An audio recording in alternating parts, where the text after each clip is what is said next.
नमस्ते नमस्ते नमस्ते। मैं हूँ अर्चना और आज लेके आई हूँ एक और नई कहानी। कहानी का नाम है डाकू खड़क सिंह का आतंक। बहुत समय पहले की बात है।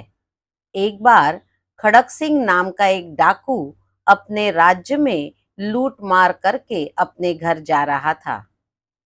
वह जंगल से होता हुआ अपने घर की तरफ आगे बढ़ ही रहा था। उसे पत्थर पर लेटे हुए एक साधु महात्मा नजर आए। खड़क सिंह उस साधु के पास गया और बोला, क्या तुम्हें मुझसे डर नहीं लगता? तुम्हें पता भी है मैं कौन हूं? सारे शहर और राज्य के लोग मेरे नाम से कांपते हैं। मैं ही वो खड़क सिंह हूं जिसने हजारों लोगों को मौत के घाट उतार दिया और मेरे क्रोध से सभी परिचित है। वह अपने बारे में एक छोटा सा परिचय साधु के सामने दे रहा था, लेकिन इन सब बातों का साधु पर कोई भी असर नहीं पड़ा और वे ज्यों के त्यों उस पत्थर पर ही लेटे रहे। आपको कम सुनाई देता है क्या? सुना नहीं मैं कौन हूं और क्या करता हूं?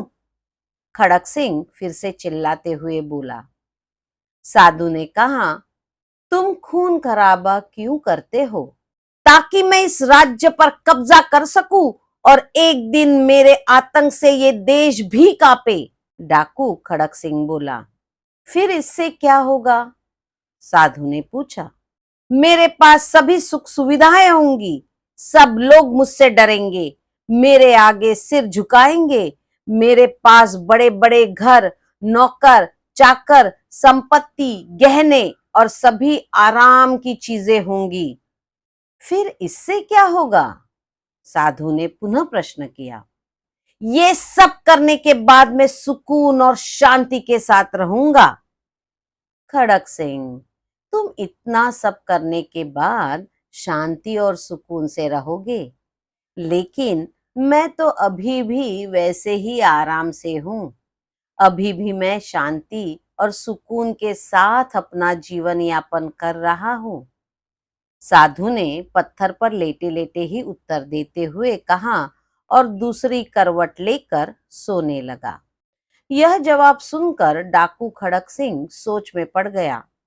मैं जिस शांति की तलाश में इतने बुरे काम कर रहा हूं, वो शांति और सुकून तो इस साधु बाबा ने बिना कोई बुरे काम किए ही हासिल की है। उस दिन उसे ये एहसास हुआ कि वह एक मूर्खतापूर्ण और गलत अभियान पर निकला है। उस दिन के बाद उसने अपना अभियान हमेशा के लिए त्याग दिया।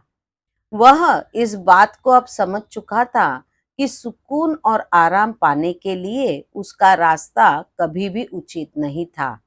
किसी को डराकर कभी भी शांति हासिल नहीं हो सकती। दोस्तों, दूसरों को दुख देकर, किसी की खुशियों में आग लगाकर आप शांति का मार्ग कभी भी हासिल नहीं कर सकते। किसी को डरा धमका कर उनका प्यार नहीं पाया जा सकता। क्रोध, हिंसा, दुश्मनी, ये सब गलत भावनाएं हैं। इससे आप कभी भी सुखी नहीं होंगे।